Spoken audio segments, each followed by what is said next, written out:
Today's episode is brought to you by the Music Box Chalet at Innsbruck Resort.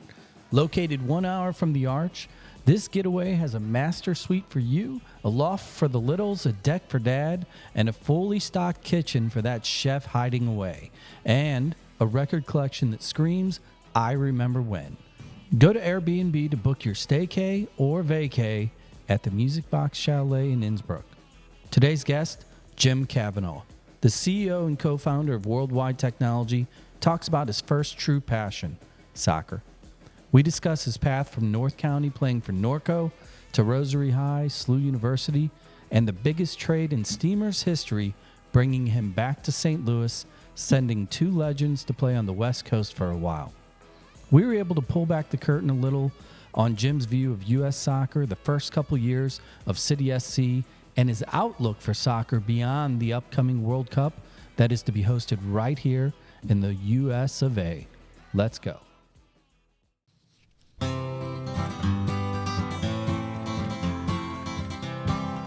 What's up, fellas? Hey. We made eye contact. We did. I was going to say hi first. Hi. I blinked. I'm second. Yeah. Was that like a scene from Footloose? Yeah. Tractor Chicken? Who won, who lost? You guys remember that scene? We both ditched it. Remember that? Kevin Bacon versus yes. It was Chris Penn. Or no. I don't know who the other person was, but I do remember that scene. No, it was the bad guy on the other tractor. It wasn't Chris Penn. Yep. Yeah. How you doing, man? I'm doing wonderful. Yeah, it's coming in here today, in case you're wondering, because I know all you people are like, they play awesome music. This is John Wesley Harding. Fun one. It's called Ordinary Weekend. Go check it out. Have a listen. I didn't have an ordinary weekend. I had a long weekend. I as well. Our weekends are very, very similar. Yeah. Just a little different state. Yeah. Same miles, damn near. Pretty close. I was wondering about that actually when you were talking earlier, because I did the triangle. For those of you who are listening, I followed the little man to their games up in Michigan. I started in Detroit, and then I cut across state to Grand Rapids, and then I came home. Did you go to Bell's? Founders. Oh, that's a good one. Yeah, I was impressed. It's been a long time, probably 20 years since I've been in Grand Rapids. Have you been there? I have. Recently, like in the last 5-10? Yeah. To Founders? Yeah. I've been to Founders, but in Grand Rapids, close to, we went to Bell's. Yeah, I went to Bell's. Oh, is that up there too? Yeah. Close. Bell's is in Kalamazoo. They looked at me weird though. I walked in, they were like, "Oh, can we help you?" And I'm like, "You got a Miller Lite?" Were you driving with Kelly? No. Did you have any Ultra? No, it was awesome though. The city's on the river. You got Western Michigan right there. You got Grand Valley right there. I was impressed. Kind of a cool little area. Yeah. But it was a lot of mileage. I'll be up there in 2 weeks to Grand Rapids because Gallagher's got one game up there on the 26th. And I will not be there because I will be doing the Apple Butter Festival. We talk about festivals on this show, and I will be knee-deep in the Apple Butter Festival in beautiful, sunny Kimswick. I think we talked about this last year. Hopefully about the same it's beautiful, time. sunny.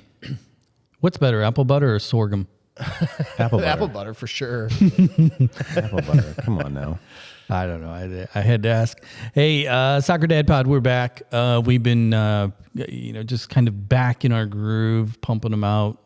Thank you to all of you listeners. Numbers are great, and how do we know? Because Zach finally checked our inbox. And apparently there's a lot of people in other markets that want to come on the show too. So thank you for listening. Yeah, and we'll clean that up. Sorry about that. It's okay. Quick thank you to our friends of the show, Crescent Plumbing Supply.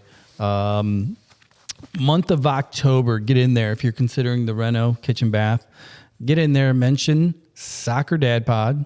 You can use the word podcast or Soccer Dad Pod. You're gonna get a little love off your ticket.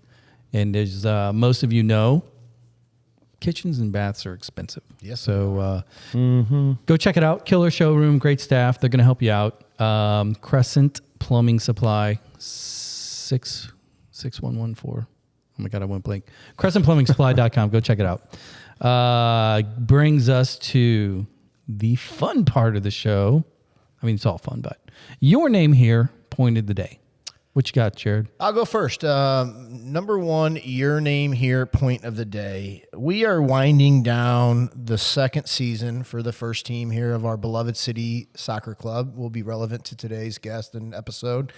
But I'm going to go a different direction. First team will not make playoffs.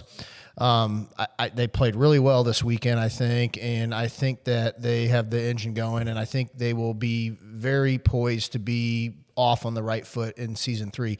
But I'm going in the direction of our City 2 lads. Wow. They had their last home game yesterday. They won 5-0 against Tacoma, and they have finished the year. They have finished the year 17-7-4, and they are second in the Frontier Division, and they are also second in the Western Conference, and they're second in the overall standings as well. The news flash of the day, they had 12,022 fans at their game yesterday. They broke an earlier record set by them earlier in the summer. But I'm telling you what, 12,000 fans to come out and watch that group play. They have 56 points. Mekhi Joyner is second in the Golden Boot race with 16 goals. That's a phenomenal campaign for the young lad. They got it cooking. Tomorrow night, when we're airing the show, we're recording the show on Monday, October 7th. The very popular Pick Your Opponent format will be live streamed on Tuesday, October 8th. Probably when this episode is released, that will already be ironed out. But they will be able to pick who they play for the conference quarterfinals that will start like the 15th, 16th, middle of October. I'm excited for that group because they're a lot of fun to watch. And give me your guys' opinion on that group because they got it cooking. Well, I think third year for City 2, year 1, they made it to the championship last year. Playoffs. This year, they're the second seed. So let's just start there. From my opinion, from 10,000-foot view, whatever they're doing is working because they're in the mix, have been every year. I had a little sandwich with one of the staffers the other day, and they said that North Dallas or North Texas, the number one Western Conference, they're number one, but they're on their side. Now the cool thing is if we happen to make a run and we take them out within the 2 MLS Next Pro, whoever is the highest seed that makes it to the final, your stadium gets the championship game. Yeah. So it's not a predetermined location; it literally follows the team. So that means if they do their job, you could have, the final at City Park. Well, and I think that your pick your opponent format is interesting, and I knew it was going on. I knew it's a hot button topic. A lot of people like it, don't like it, love it, hate it. But for our listeners, seeds 1 through 3 in the Western Conference, they get to pick whoever they want to play 5 through 8. And then whoever 1 through 3 don't pick, and they get home field advantage for the quarterfinals. Mm-hmm. Number 4 gets home field advantage against the team that's not picked. What an interesting way. Yeah, I guess cool. It is pretty cool. Max Bretos will do it live tomorrow, and tune in. I mean, but again, well, you remember that was we experienced that last year with Lutz, yes, right? Yep. Where he's like he wanted KC no matter what. Well, no, KC chose St. Louis. No, they chose San Jose. Okay. Instead of coming to St. Louis. Oh, that's right. Okay. That's right. Well, and they're not in it this year. No. So mind you, they ain't choosing anybody. Well, every time I try to remind them that, you know what they talk about? Kansas City Chiefs, they deflect. So on the same kind of topic with Mekhi Joyner, in addition to the accolades you just rattled off, I don't think you mentioned the fact that he got a call up. Yeah, he's on a plane. He's literally on a plane right now going to Spain. Yeah, going to Valencia for the U.S. U19 team. They're playing in Valencia, Spain. So there's worse places in the world. That's the coastal region of Spain. Oh yeah. Oh boy, he's having fun. Yeah, that's not gonna suck. Hey, I'm gonna go second here. Your name here, point of the day. I'm gonna steal this from an individual on Twitter who I'm not gonna give credit to. I'm just gonna take the stats though because it's pretty cool. Betcher, Hartle, and Tukert. How do you pronounce it, Zach? Toy shirt. tortured. I was close. Since joining our illustrious first team, 6 goals for Simon up front. Hartle, 4 goals, 8 assists. Tortured. Was that close? That's good, yeah. Yeah, there you go. 7 goals, 3 assists. Now, here's the thing. This individual is like, if you compound this out, if we would have had a full season, assuming no injuries, and trend, you would have had Betcher with 17 goals, Hartle 11 goals, 23 assists, and Toyshert 20 goals, 9 assists. Not a bad season. What if? If you get 3 players, I don't care who the team is, that produce at that level, you get Miami type numbers. Yeah, and I think that's why. Again, my prediction is just my personal opinion. I think Hackworth stays. I just do. That was going to be my part B. Well, I guess we could ask our guest today, but we probably I don't think he's going to have answer the that. ability, we don't have the ability to do that. But like, I don't know why they would change with the money that's on the line. I mean, what would they gain? I don't know. It's a good question. Well, I think it's as in sport, as in life, most people try to make things more complicated than it really is. And I think, by the due diligence process will force them to talk to probably a lot of people. Now, all that being said, just as a armchair fan, knowing kind of Hack, his pedigree, how a lot of people close to him talk about him, and then looking what they've done with the team, just that little shift in playing style, the majority of fans really weren't paying attention to that. But if you're really a nerd paying attention to flow and style and culture, it's different. Well, and it's working. You could, I mean, it's clearly visible with what the players that are currently in their organization, what they think of Hack. They love him. Yeah. My point is soccer related, but it's across in Europe, and it's another American. Pulisic was on the field against, I can't think of the name of the other Italian team they were playing for, or against. He is the designated PK taker.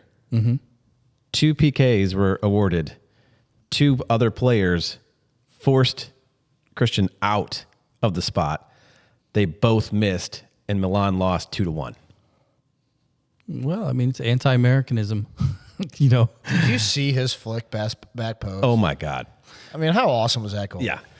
It was a special goal. On an Explore St. Louis note, yesterday, while you guys were driving through the Midwest, I was downtown. Well, I was in South City. I was at Tower Grove, the historic Shaw Arts Festival, and then went to the Botanical Gardens for the Best of Missouri vendors. What a cool event. You guys need to get into that sometime, somehow. That would be great. As, on the rocks. But great time. Well, let's go back across the pond. The other thing I want to mention, and I really don't have any details or anything specific. I'm just going to mention his name, Josh Sargent. Yep. For Norwich is all these tweets keep coming out about since January. In 2024, he's the number 1 leading scorer. Most goals.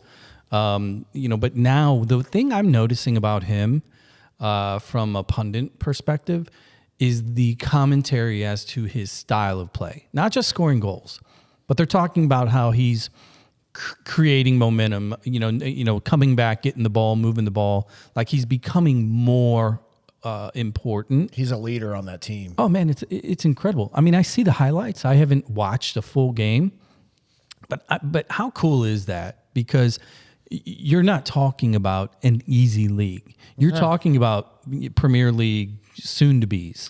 Well, right? he's tied for 9th place in the championship with 4 goals right now. But his since teammate, January. Yeah, his teammate has 7, and he's in first.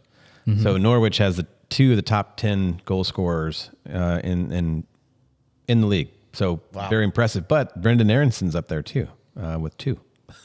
He's in the top 25. Love it. Hey, on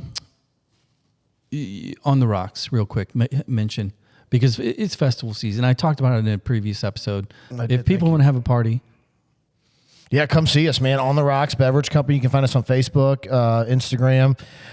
We are loaded up here. We'll be all across the towns. We are in Barnhart Wednesday for a McDonald's grand opening. Kind of an unusual event. If you like French fries. Come out and see us. Whoa. You how'd that one just kind of slide past us? Yeah, we're in that event. And then we have 3 events coming up that are big time. We have Witches Night out in Kimmswick. We have Florissant Valley of Flowers. We have Apple Butter Festival coming up. Jeez, so we're pretty busy, and you can come see us, man. You should dress up as the Hamburglar. From that big black truck is the Hamburglar. I should. Hey, we're going to take a quick break. When we come back, we're going to have a true St. Louis icon when it comes to business, to soccer, to city. We're going to have a lot of fun with this one. Thanks for listening. Like, review, follow, share. We'll catch you on the flip. Listen up, guys. While you lay claim to the garage, the basement, and that generous little corner of the walk-in closet, let's be abundantly clear. The bathroom belongs to the ladies. The fact that there's a line in the morning means you need to think about a new one for you and the kids. So why don't you set up an adult field trip and go check out Crescent Plumbing Supply Showroom. CrescentSupply.com. Everybody wins.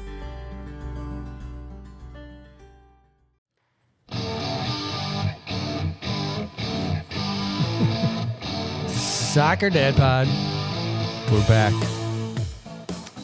Come on, boys. Take guests. Anybody? Van Halen. Yes. Points to the man from Washington. Woohoo. Was it a KC classic from the mid-'80s? Yes. Question number 2, correct. We're batting 1,000 here. But I picked this one in honor of our guest today, too. Now, I don't even know if he likes Van Halen, but based on his hand tapping, I think it's probably somewhere in his blood. But very observant. Very observant. On this day in 1986, you know what the number 1 album in America was? In the world. I'm assuming Van Halen. Correct. Wow. 5150. Remember the album cover? What's on the album cover, Jared? VH. In VH. the bottom right corner. That's a safe bet. Guy holding the globe. Remember that one? Right? Oh, yeah. Yeah. 5150. This was also the first album that had Van Hagar. Oh. You remember that? Which is what I prefer. Do you really? I prefer Sammy. Yes, I'm from St. Louis. Yeah, but fair enough. Actually, I'm going to give you that one. Well played.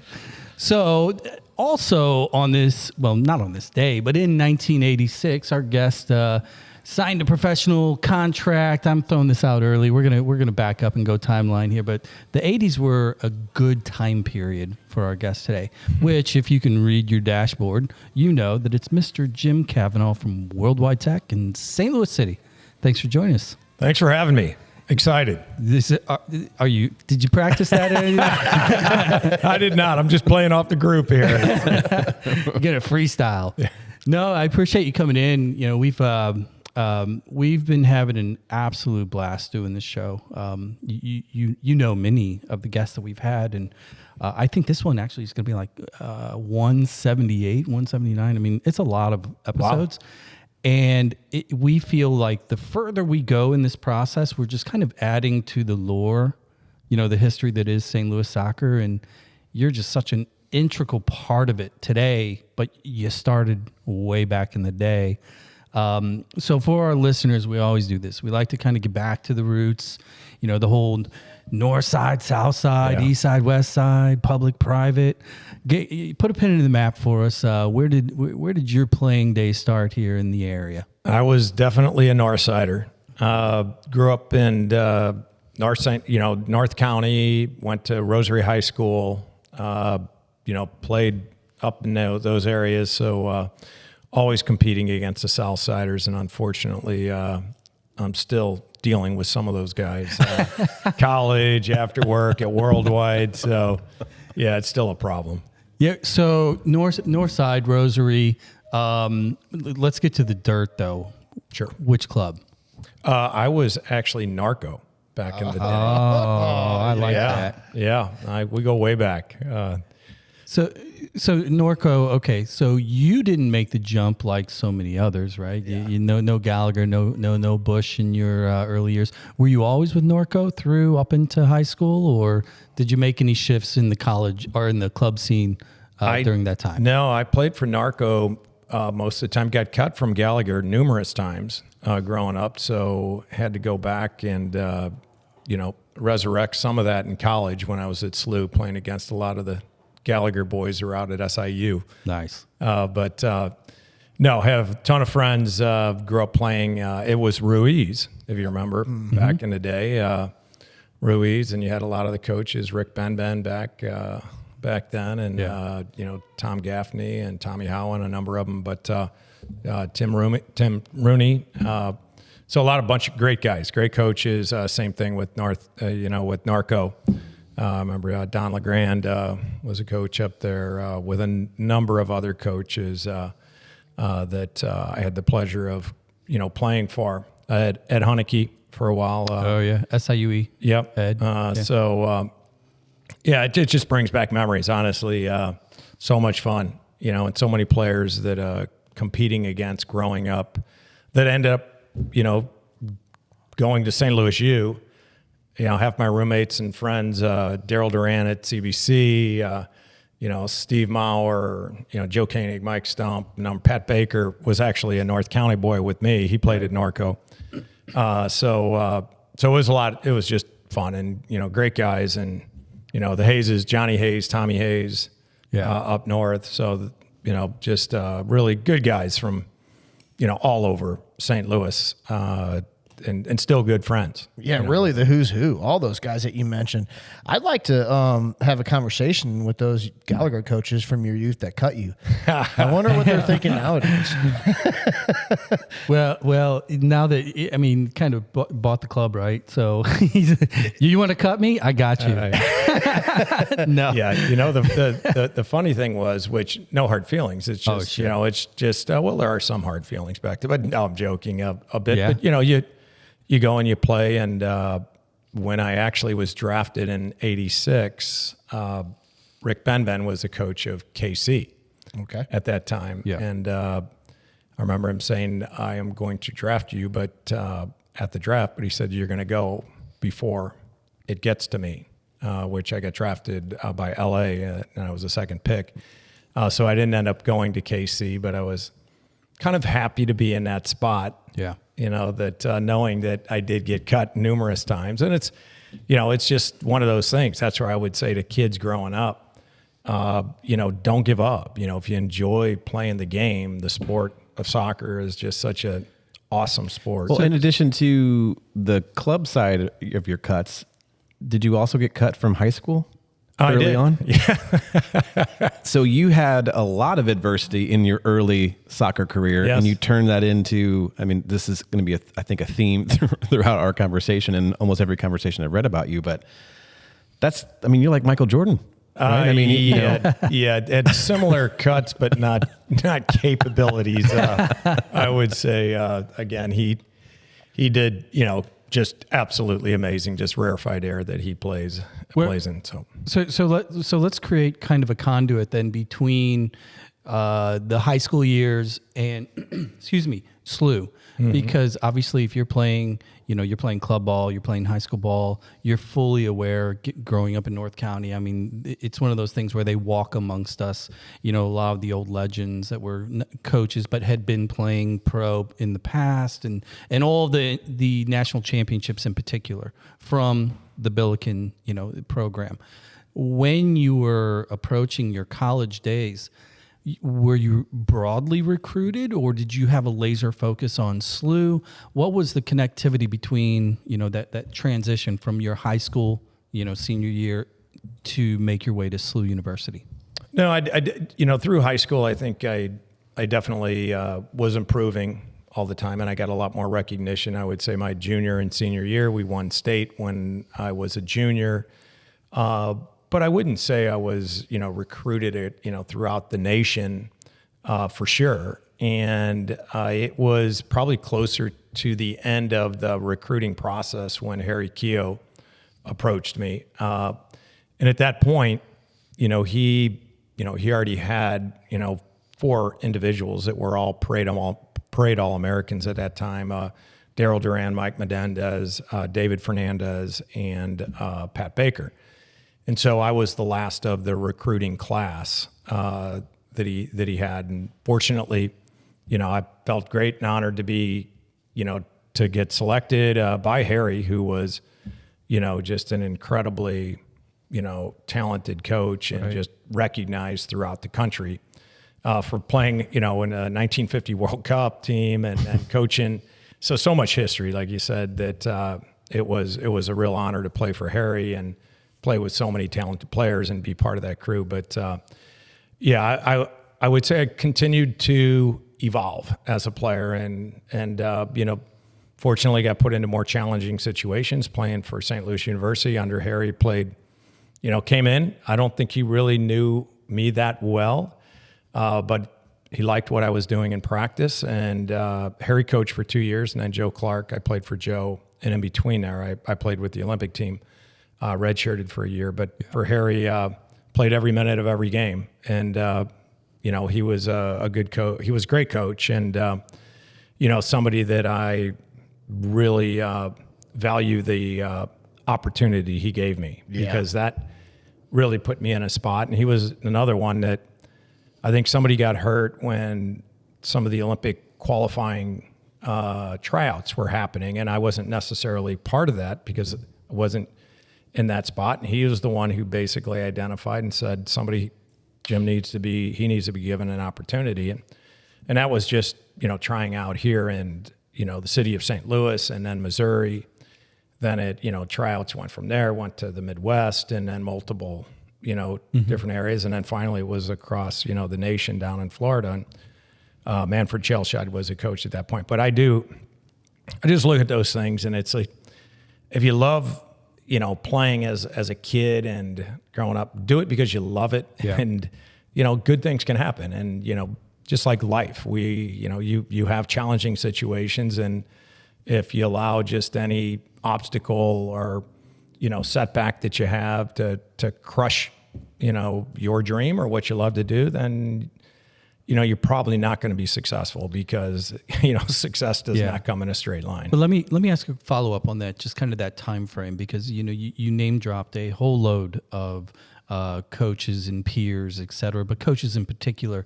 And you obviously, know a lot about leadership in so many different facets. When you look back at your own kind of youth experience as a teen player that's developing and then moving into state championships and then under Harry Keogh and Joe Clark, what about those coaches, maybe in hindsight, what stands out from like a leadership perspective, given your own personal view and how you lead, from in the corporate environment and other worlds?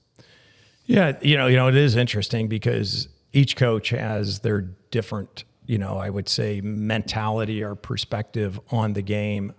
I think Harry just brought a lot of experience that he would try to apply that experience to each individual player and give you direction, of things that you could do to help develop your game. Mm-hmm. Some other coaches, it's more around just, grit and work ethic and grinding. So, you have coaches, Manfred Chelshad, who was the coach of the Olympic team when I was playing.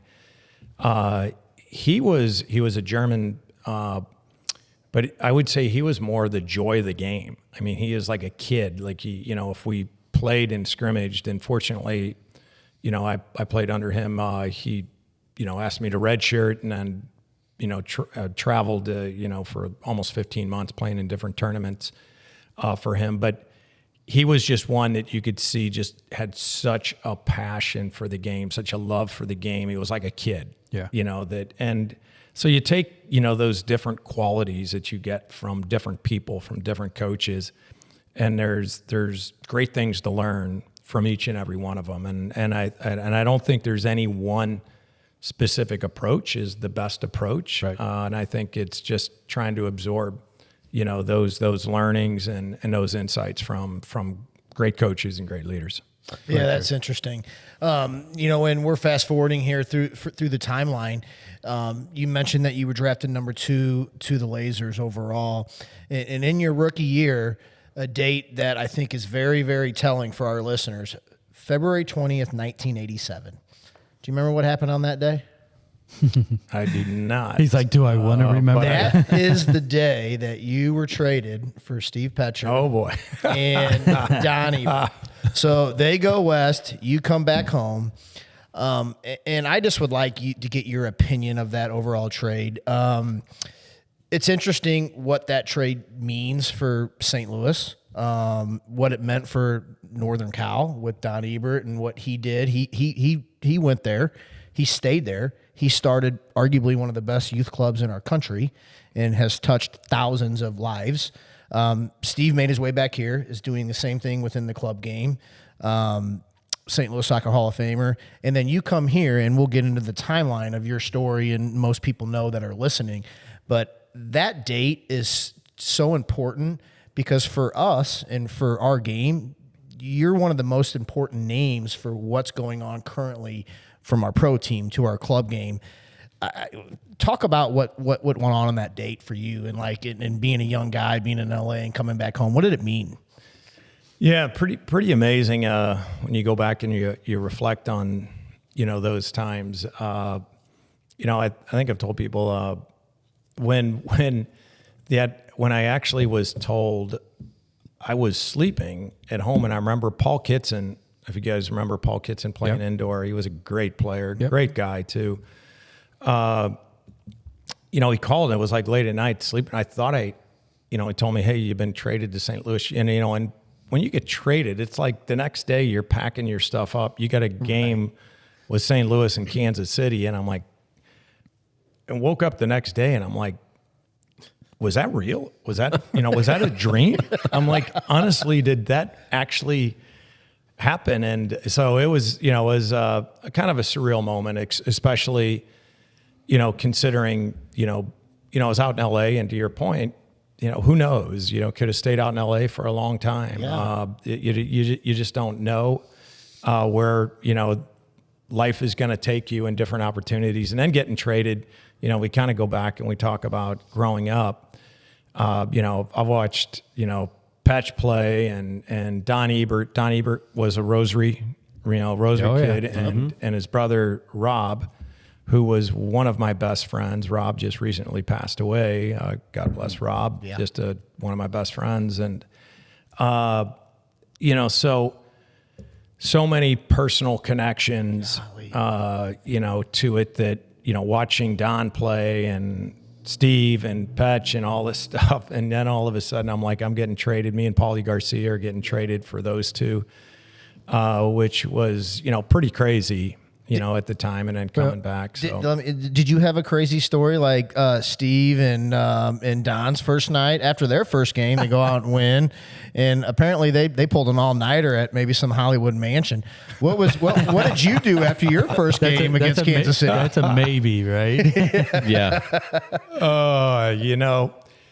I do remember. Well, I was coming back, and Daryl was always a good friend of mine. Daryl and I were great friends. I was in Daryl's wedding, and we played in college, and then he went off and went pro early. Yeah. So coming back, and we had some good times, but I'm not sure I'm going to go back and match Patch and Eves. I'll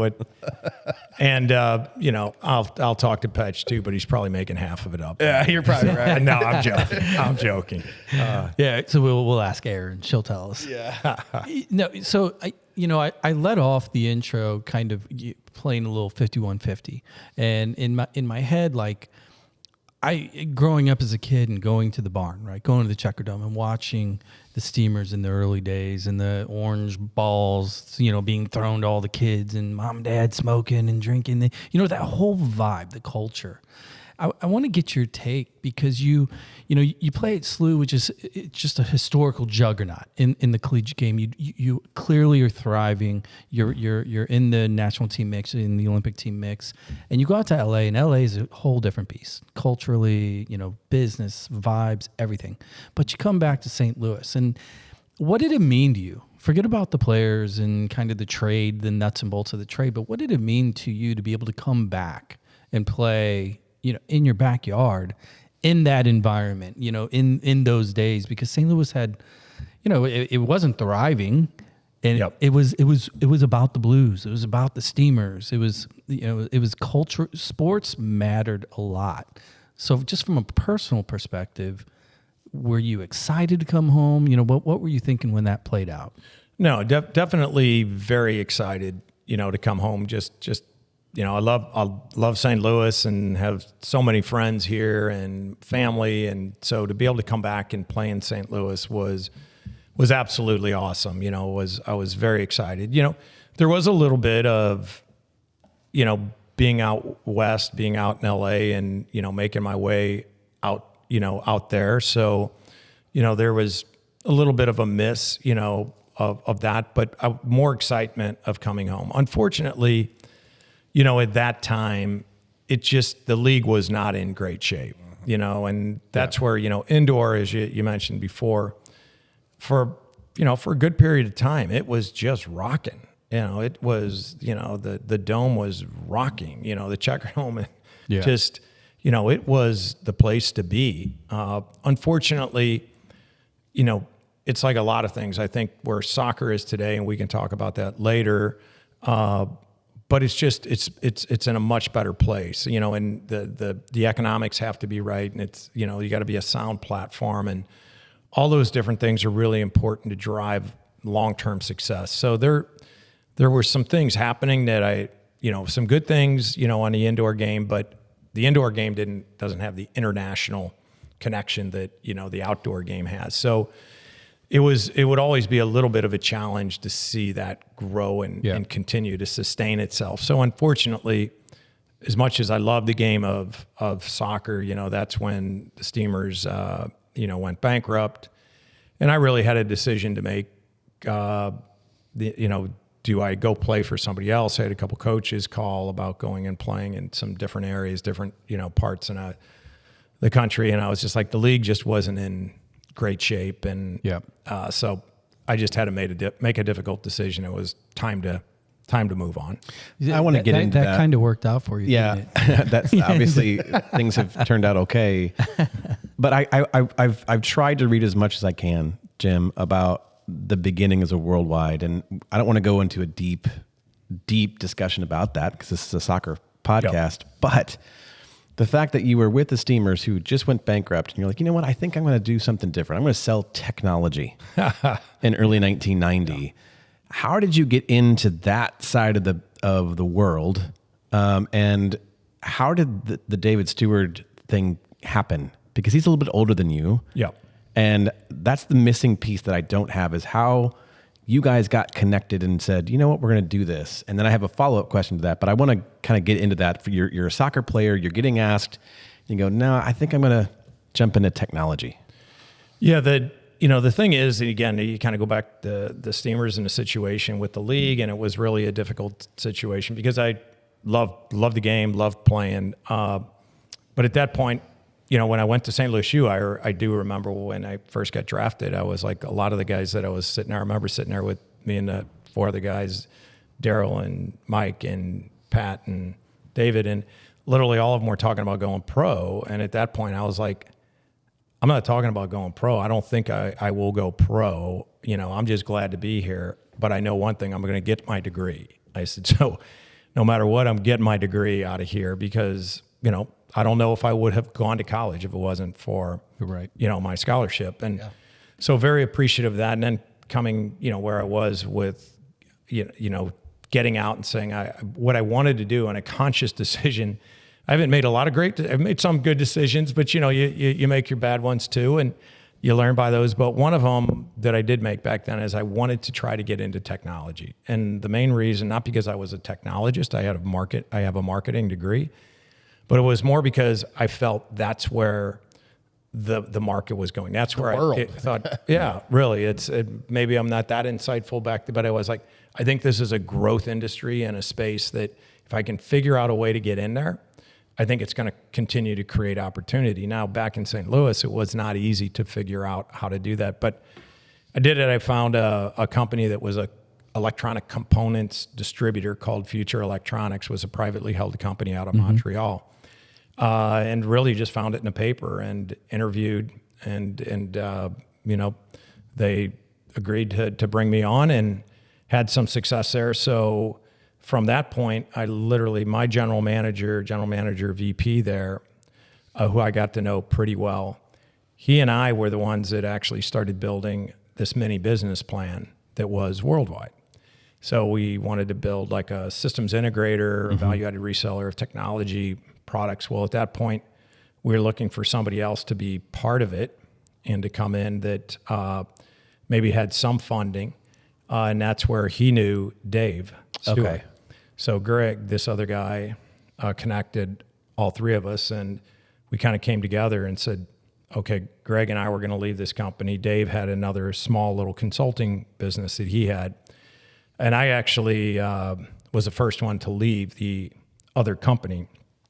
And it was kind of an interesting situation because the VP out of Montreal came in and literally offered me the VP's, general manager's job if I stayed. So it was an interesting and attractive at a very young age because I was doubling my income. And so I was committed to making the move and going out and doing this and giving it a shot. And I really didn't have a whole lot to lose. So I'm like, okay, we'll go and start this. And so that was kind of the start of Worldwide. And the other individual, who I won't go through his name and everything, he did not necessarily work out, and he needed to be fired for different reasons that would go into a whole nother show of, complications of starting a business. Put that on the calendar here to check it out. Take that somewhere else. Well, early in those days, I mean, and these are just the humble beginnings of what we know today. You guys, your business, and kudos to you, you guys have built this thing that culture means everything. You can see it in everything that you have your hands in, and it's impressive. How important was that early on? In 1992, 91, were you guys talking about what today's culture is? I mean, was it that early on where you were like, we need to treat people well, we need to be hard workers, we need to be team, we need to be all of these things first, and then we'll be successful?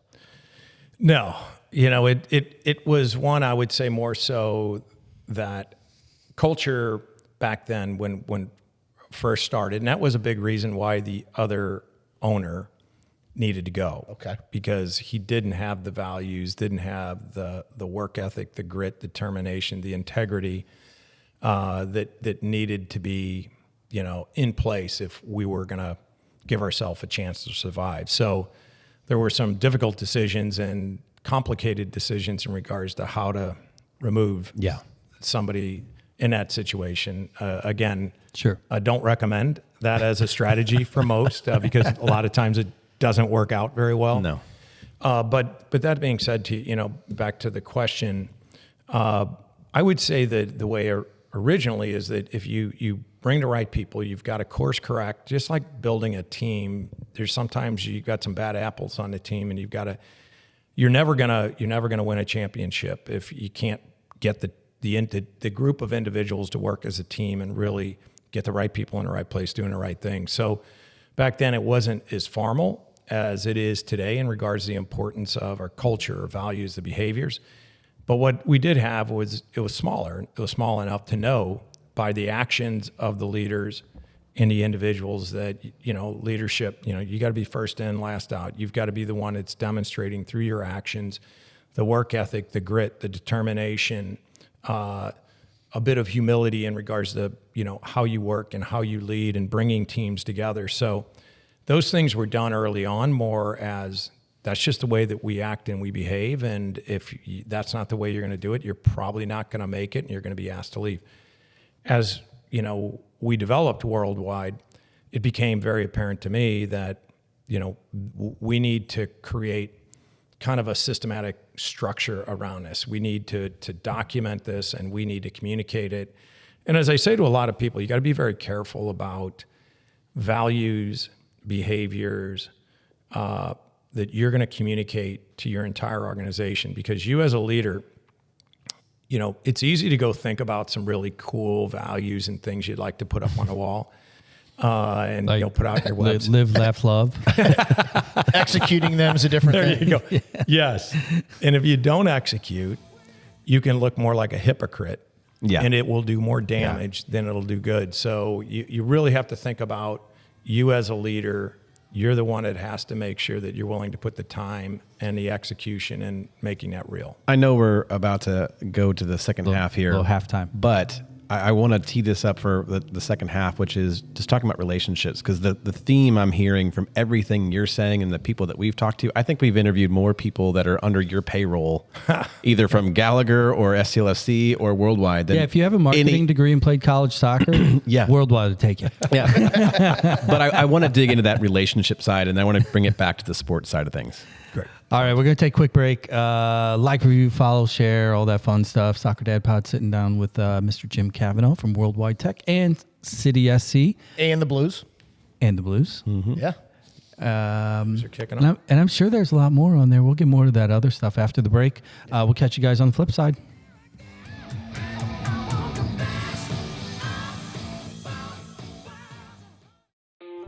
Yikes.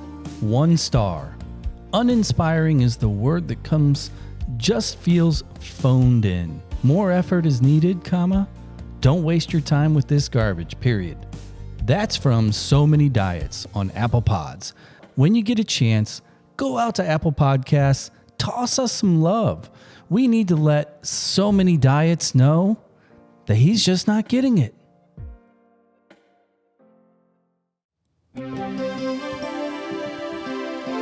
We're back. A lot of synthesizer in that one. It's 5150 time, baby. Yep. Man, I remember this. I remember when this album came out. I was 8, so I was 11. I don't remember. Really? No. This was also named the big movie at this time. Really close because it was all about this video, Dreams. Remember this video? I do remember the video, but I don't remember It was the Blue Angels. There's a hint. Oh, Top Gun. Bingo. Yeah. Well, the first one you played, wasn't that the theme song of that like cop show that based in Miami? Not Miami Vice. I know. Best of both worlds. Blue, or no, NYPD Blue. No, I know what you're talking about. Different song. Oh, okay. It would have worked better though. Yeah. Probably would have been a lot more expensive. Maybe. It's awfully expensive to license Van Halen. The one with the David. How much are we paying? I don't pay. I wait for the cease and desist letters. Yeah, remember how I didn't check the email account? There might have been something like that from Meta. Well, again, they can come. My number's out there. They can call me. Yeah. So- We should ask. Half a zero, still zero. Yeah. I know. Like, look, I know the numbers. I own a record label, so that 0.0041 pennies. Stop. Well, we could have a whole nother podcast with you, Jim, about AI, because I know that's a big topic for you. man. We're not going to go into it here because it could take. I could geek out, and we're not going to do it. Yeah, I want to get us back into soccer, and here's Yeah. where I want to start for the second half. We're going to go MLS heavy second half here. You kind of we talked to who Ebbs. Ebbs was actually the one that brought it up most emotionally, and that was playing at the time that he did, playing at the same time you did. There was a window. You had the NASL with all the global superstars. As fast as that rocket took off, it crashed. Yep. And then in the middle, domestically, there were few options. MISL was where it was at. That's where everybody had to play indoor because there wasn't really an outdoor option. Right. And then you fast forward, kind of the World Cups. 90 was a big one that became more popular here in the States, just due to television deals, et cetera. And then obviously 94 here.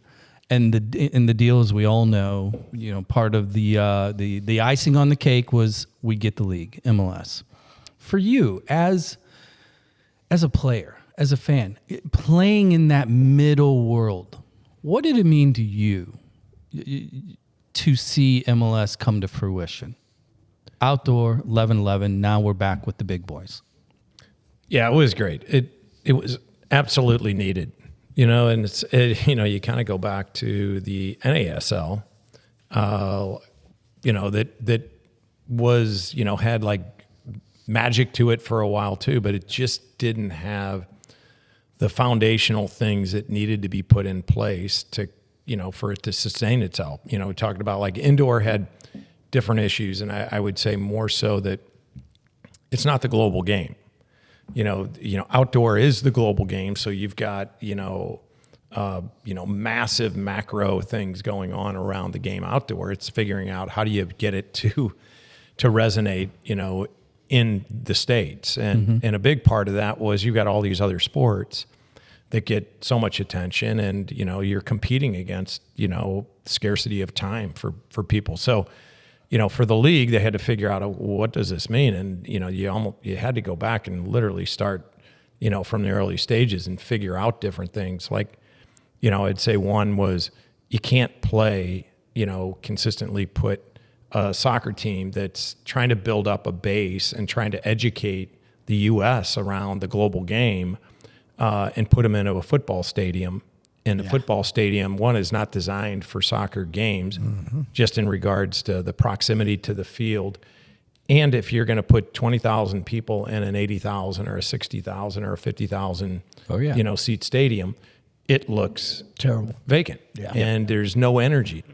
So there was, a lot of things, a lot of learnings that went on that you can't use those stadiums for the most part if you're going to really create the intimacy and the energy. And, you go over into Europe, you look at the EPL, and that's, a bit of what I think the league looked at and said, we got to figure out this. But to do that requires a lot of money. Yeah. A lot of investment in stadiums and then not just one stadium, but you need to build out this capability. So I give Don Garber, just a ton of credit just in regards to, what he has done for the league and kind of the vision, and then some of the early, the early pioneers of the league. But, there was a lot of things, just trying to, like, you go back to the NASL, they're just putting it all in big football stadiums, and then trying to bring, Giorgio over and trying to bring, Pele and Beckenbauer and, all of them. Well, you bring them up, and there was this mystique up in, the Meadowlands and up in, New York. But that wasn't going to last because it didn't have the foundation. So do you think that it felt too fabricated? And what I mean by that is, when you travel the world, and you've traveled the world, you've been at foreign professional games, in England, Germany, multiple World Cups, right, and multiple divisions. And what I mean, from Premier to League 2 and 3, and we've been there too. The culture, the vibe is just so different.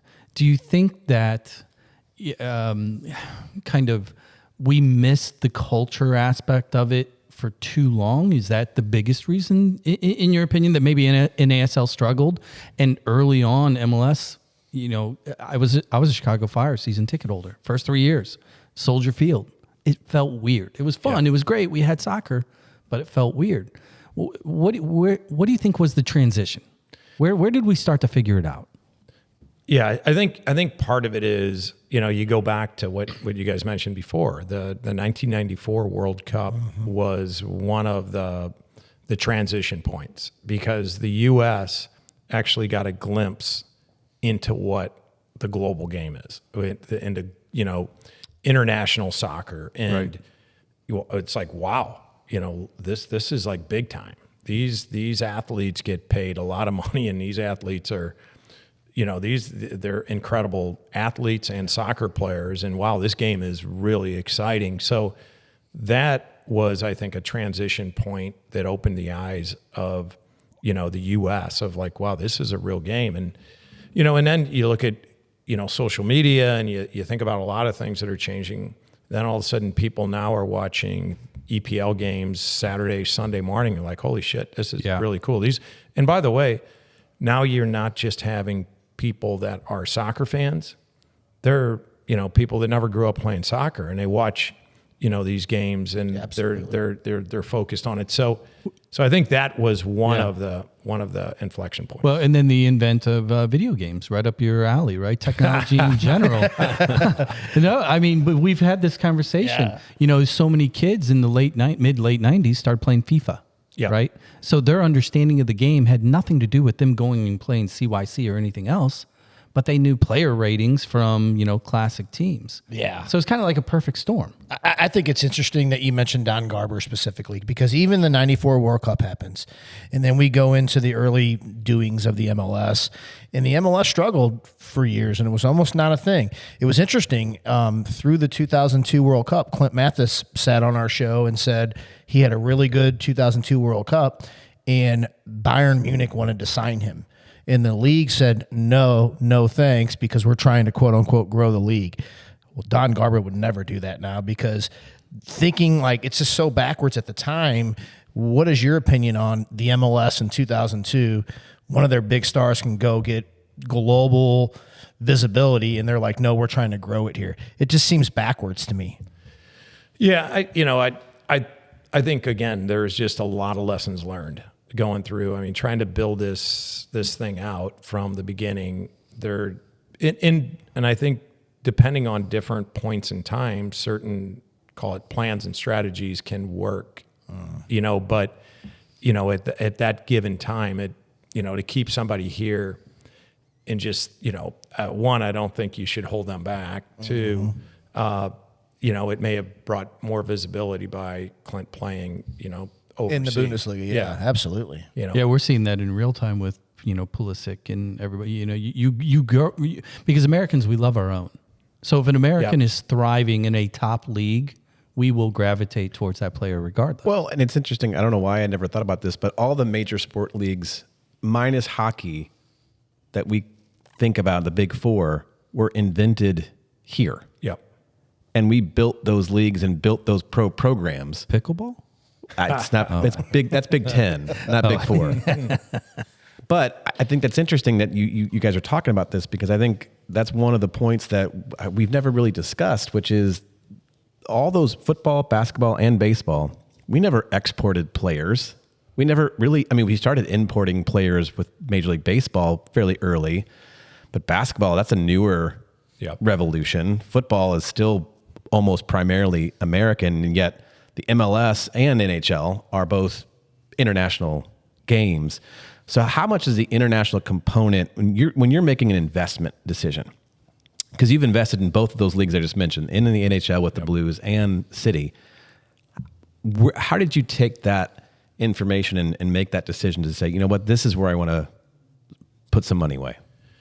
Yeah, I would say, some of it was just based on really wanting to give back to St. Louis and helping invest in the community, and I truly believe that sports is a big part about economic development. I mean, it's not all of it, but it's a big part of it. If you want to attract people to thriving cities, and you want kids to come to your universities around there, and then you want them to stay, they want to do things, and they want to be a part of things, and they want to see economic development and economic opportunity for them. So I think there's more to it than just the sport, but I also believe that, sport is, from an investment standpoint, it's very different than, a traditional business, because you're kind of banking on the valuation, of your organization, and you're not necessarily on the performance of that individual year. So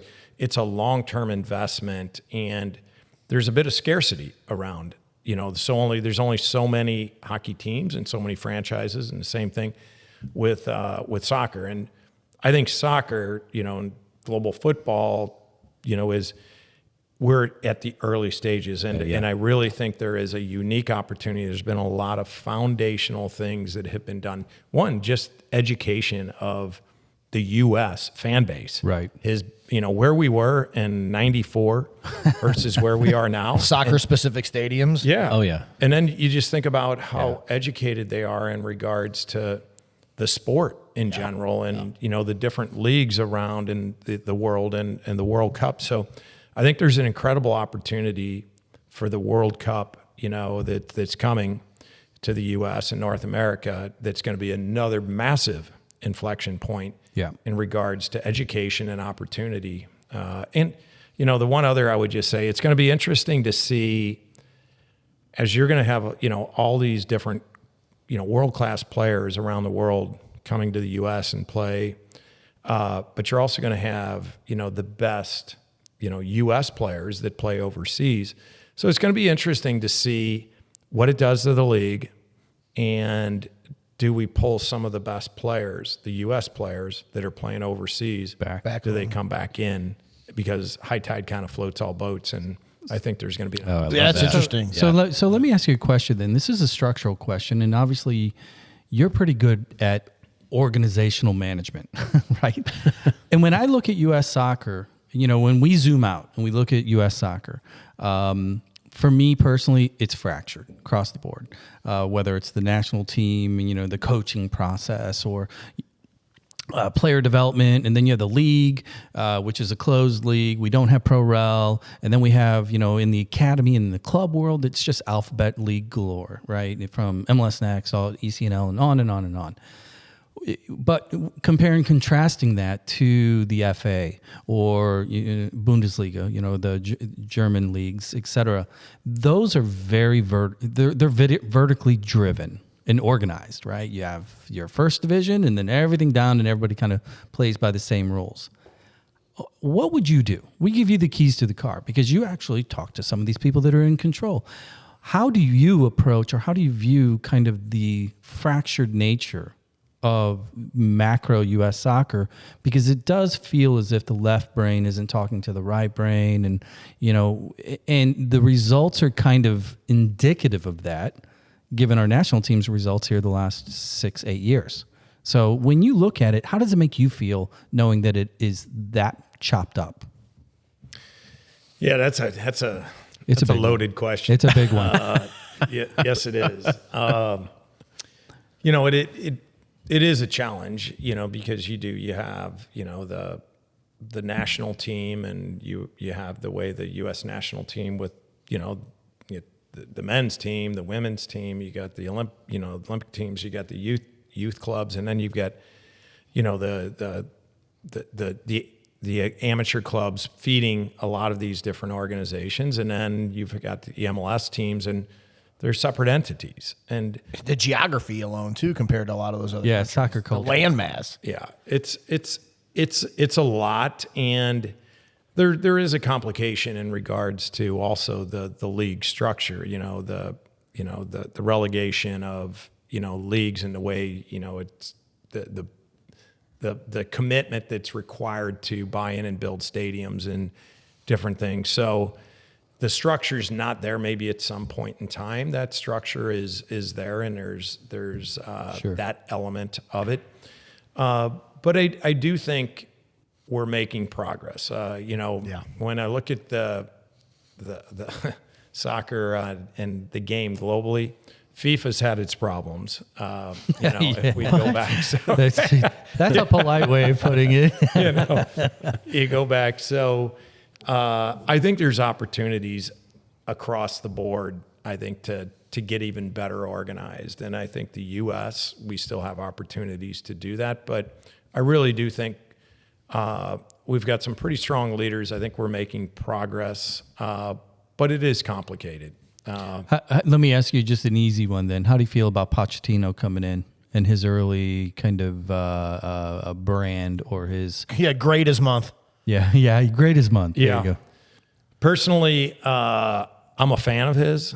I really enjoyed watching him at Tottenham. Yes. I wish he would have stayed at Tottenham for a while. Same. Are you a Tottenham fan? I was. I was. Okay, that's good. I'm not as much as, I thought he did a great job there. But yeah, I've been impressed with him as a coach. And when his name popped up, I was like, I think that would be good. That's who I thought. That's who I wanted early on. Yeah. You did. You did. You called it. Good job. I got more of a fun question. You had mentioned the World Cup, and I'd like to get into this a little bit because we talked to Tom about this, Tom Strong. You have been fortunate enough in your life to attend many World Cups, and I envy that. And so I'd like to just quickly, what was your favorite World Cup you've ever been to? And then I got a follow-up. Favorite was Germany for sure. Really? Yeah. For the food, social, or just the games or the stadiums or the infrastructure? Why? It was a combination of just organization, just and it was the vibe. It was, if I really looked at it, it was the vibe. It was Broadway. Where we were staying and going to different games. There was a game in Kaiserslautern that was just amazing when we played Italy. But even when we weren't going to games, we'd go to like local venues and communities that, I can remember sitting there in an outdoor kind of pub area where there was a big area, and the Dutch were playing. And that day we're sitting there, and we'd go when the U.S. wasn't playing. I think there was like a game that started at 10, and there was one at like 2:00 in the afternoon, and then one at 6, and we'd just stay and keep ourselves hydrated throughout the day. Well said. But sitting there, you would see, thousands and thousands of orange.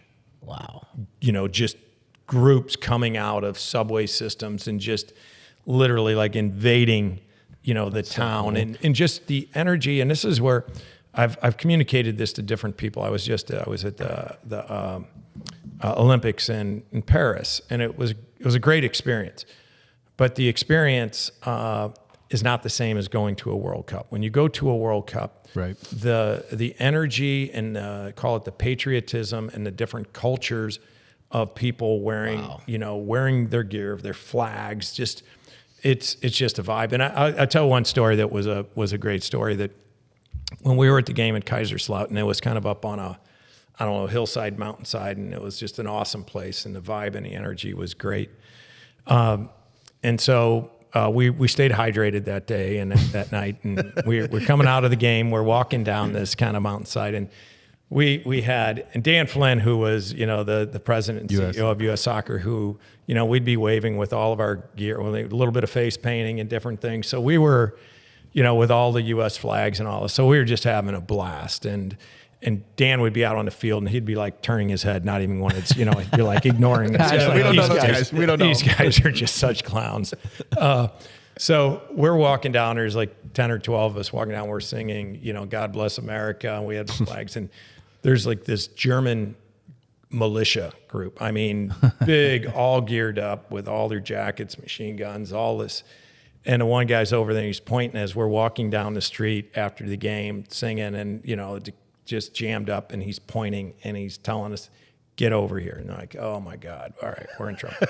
We go over there, and the guy's like, can we take a picture with you? Yes. And they're like, that describes the vibe. That's so cool. It was just so much fun, so much energy, and the patriotism of all the different countries. And so Germany, they did it really well. So that leads me to my last part. Is it too early? Because I know you're a busy man. Have you guys started mapping out your North American route? Like how many games you're going to go to? What games are you not going to miss? I'm assuming you're going to all the USA games. I have not started yet, but I it is one that I need to start thinking about, because like you said, I definitely want to go to all the US games. Yeah. And think about the venues. And it was one that, we were, a group of us were in Qatar. So that was an interesting one. But one of the benefits of going over there is that the country is so small. It was easy to get to games. Yep. Brazil was a disaster from my perspective. Did you make the game that Brad Davis's parents didn't make? Oh, yeah. We made it at halftime. Oh, it was a disaster. Golly. It was a major flood in Brazil and blah, blah, blah. So let me ask you this about the U.S. World Cup. As being part of a team in MLS, when you look at the World Cup coming down the pipe, how do you view that? Like in terms of league benefit, what are you hoping to potentially, the synergy from that? Is the league or the teams? Are you guys really looking at the World Cup and saying, here are things we need to do to get involved, because most of the stadiums are not MLS stadiums. They're, we needed more capacity, et cetera. So when you look at it, how do you view it in terms or in the light of MLS?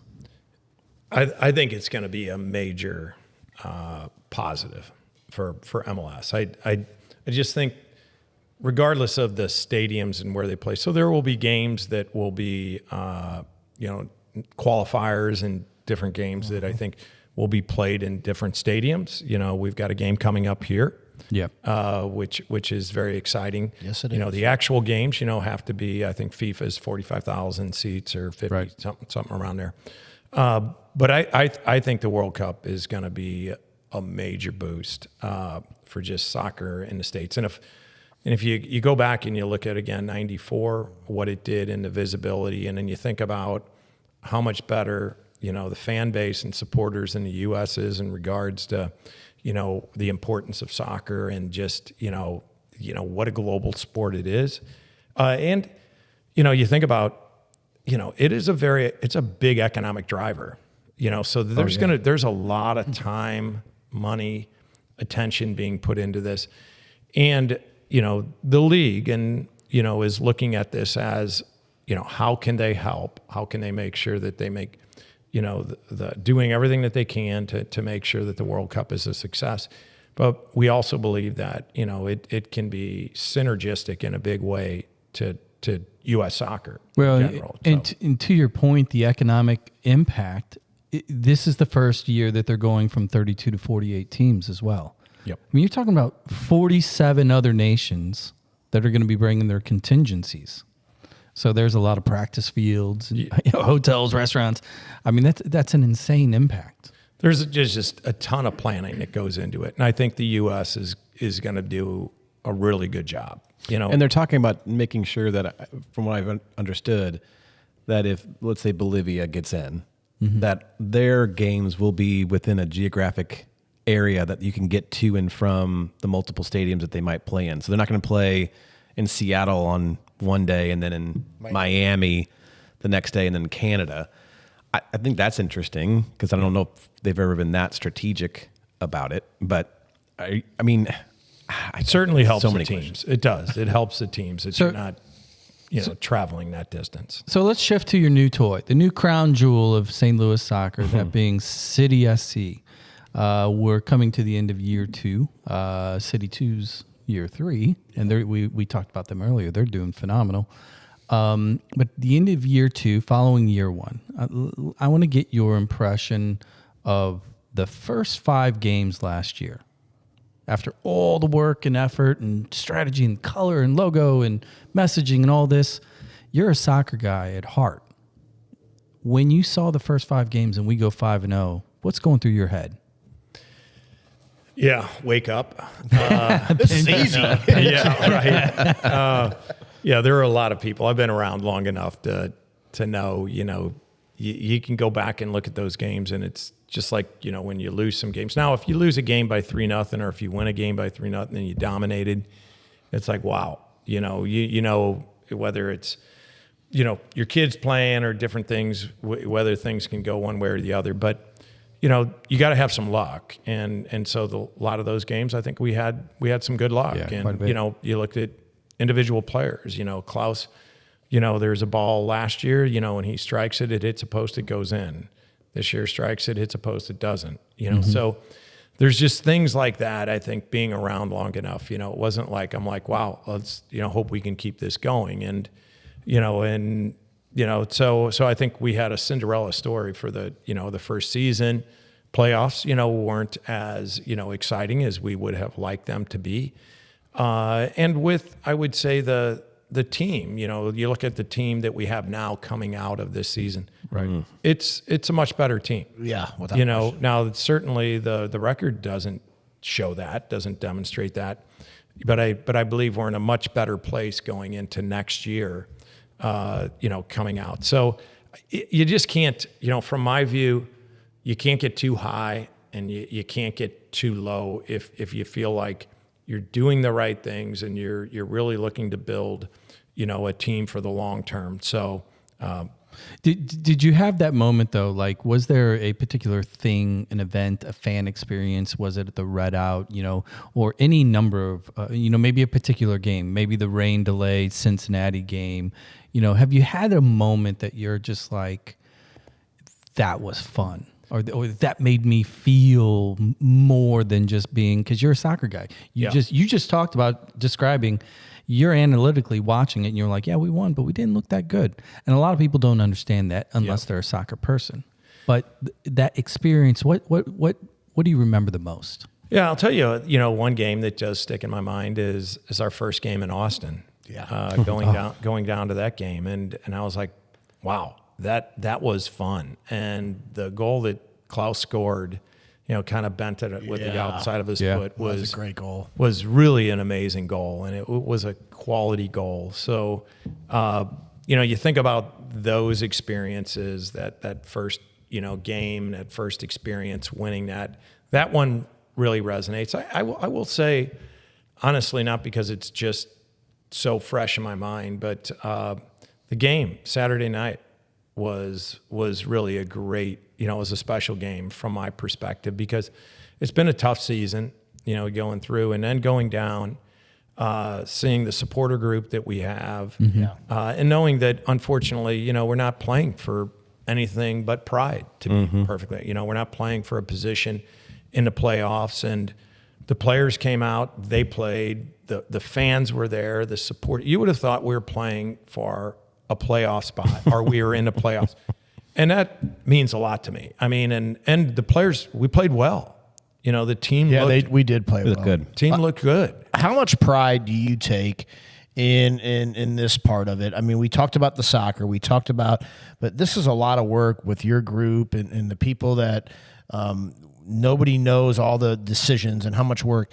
The actual on-site stadium experience, the way the stadium turned out, the group that you assembled to make the game day, what you just explained, how awesome it is, because by all accounts, it's the #1 event in the MLS right now. How proud are you of you and your team and all the people that it takes to pull that off? No, it's very proud, and just like I said, coming out of the game on Saturday to look at the impact it has, just, literally went down with the supporter section, walked around the stadium, with the group. And I'm like, as did Tom Strunk and I, and Diego was over there.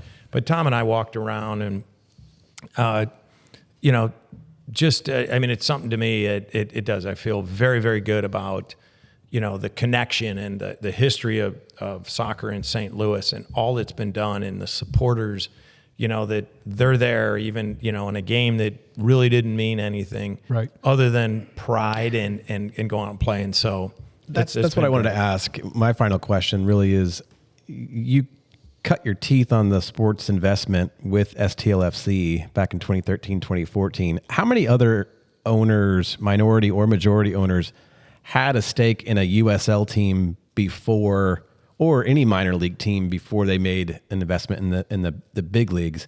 That's kind of a yes or no, or not a yes or no question, but an easy question. But the second part of that is, you guys helped build that culture at STLFC that is now morphed into what is the culture it's at like pouring City. Water on a gremlin. Yeah. So, I mean, that's we asked Tom kind of a similar question. Just, did you ever envision sitting in Soccer Park in 2013 that would be kind of a seed that would grow to what you just saw on Saturday night? No, not really. And I would say where you guys are all connected with youth soccer here, and St. Louis Scott Gallagher and other clubs, in the community. And honestly, Tom and ours, our involvement, because soccer has been very good to both of us. And we love the game, and we think it's great for kids. And so giving back to, it was St. Louis Scott Gallagher and other clubs, and was really about giving back to the community, giving back to kids. And there was really no vision in mind to say, okay, we're going to bring a USL team, we're going to do these other things. They just kind of happened. And I do think when you do good things, good opportunities or interesting opportunities present themselves. Yeah. The same thing, there is no taking credit for all of this. I mean, it takes a team effort. Yeah. And, Tom Strunk's been, with me, and, the leadership out at St. Louis Scott Gallagher's been there. And then, the Taylor family has been amazing. They, bringing them, them coming in and being involved and doing what they do, not only, for City, but what they do for the community, and just so many things behind the scenes. So you look at, I couldn't have a better partner that really is committed to doing it. And then you think about somebody that really didn't know anything about soccer at the time. And so talking to, Andy and first starting the process and, working through that, now you've got the entire family that is just like so committed. And it's kind of funny. I'm sitting down, before the game, we're down on the field, and I'm talking to Andy, and he's just like, God, I'm really bummed out. This is our last game, of the season here. Yeah. And so you see, that's the kind of ownership, that you want people that they're energized about it, even if they weren't soccer. So you think about, they weren't soccer fans. Now they are soccer fans, and they're learning the game. And I think just bringing good people together to do things, not just for their self-interest, but for the community. And when I look at the game on Saturday night, and I think about the ownership group, and I think about why we're doing what we're doing, then I look at, most importantly, the supporters and the fans, and to have that stadium packed on a night like that. Just looking around, I was like, I was very proud. Well, it's funny because it's almost like talking to Andy and his reaction, after really 2 years of being a casual fan, right? For lack of a better term, 22-4 have been showing up at every home game, and you have to assume roughly 5,000 to 6,000 of those people probably are not soccer fans, or maybe they were there for the first time. How does it make you feel knowing that you're converting all of them at the same time? Because the fan experience is really second to none, and you're building soccer fans in a town that is loaded with soccer history. How fun is that? Yeah, it is fun, because you do have a lot of people here that are just soccer fanatics. And so it's great to have the soccer fanatics, are involved. But it's also, it kind of, you think about it, it's a bit of a, it's a bit of a byproduct of kind of the ownership group that you had, a group coming in that really didn't know the game very well, but now are like, just really focused, from, Carolyn to Andy to, the entire Taylor family, Tom and I growing up, just loving playing the game. So you're bringing people together, and then you look at the diehards in St. Louis, and we've got some diehards, and I think we're sitting here right now with some. We should have done this at Amsterdam. I almost suggested it. I almost suggested it. Hey, go ahead, Jared. I got one more. In closing for me, thank you. I'm a soccer guy first. I grew up playing in this town. I have a kid going through it now, and your philanthropy across all parts of our region, but mainly in soccer. Thank you from the soccer community, because you're a big partner or a big player in this, and there's a lot of things that would not happen without you and your team. So thanks for giving back, man. I mean, it's flat out awesome. Yeah, I'll double down on that one. And I'm going to close this out with a really tough question, though. It's a Saturday night, 7:30, 2 games at the exact same time, and you have to choose. SLU IU at Herman or City, Kansas. Which game are you going to watch? And you can't split them. It's a tough one. Maybe I do a half and half, and maybe but one would be on the phone, one would be you'd be watching one.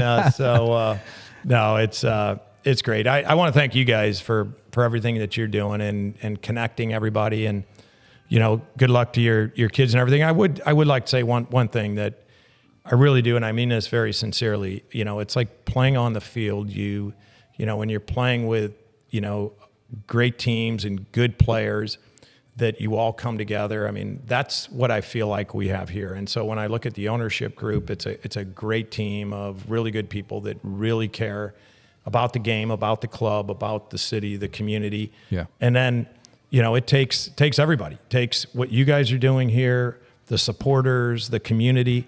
And I really do. I mean, I think it's one of the best, clubs, organizations, and just, stadiums, and just overall environment in the league. And, I can't wait. I said this to the supporters and the Luligan groups. I can't wait until all of a sudden, when the Blues won, one of the most surreal things I ever experienced was the parade. Oh, you yeah. know, that day going down Market. Yeah. I can only imagine if, Oh my God. know, when, Yeah. we win the championship, it's just going to be be And a kid from I St. think Louis I'm gonna raised start- through the program. It scores the winning Scores goal. the winning Yes. goal. Oh my Yes. God. Well, Jim, this has been an absolute pleasure, honor, all of the those kind of very nice adjectives. Thank you so much for your time. Then again, I'm going to jump on Jared's for everything that you guys do for the region, et cetera. It's unmatched. So just to thank you, and would love to have you back anytime. Be great. Love to. Thank you guys. Thanks, All right, Jim. boys. You did a good job today, as usual. Like, review, follow, share. Soccer Dad Pod. We're out of here. Thank You you. guys be good.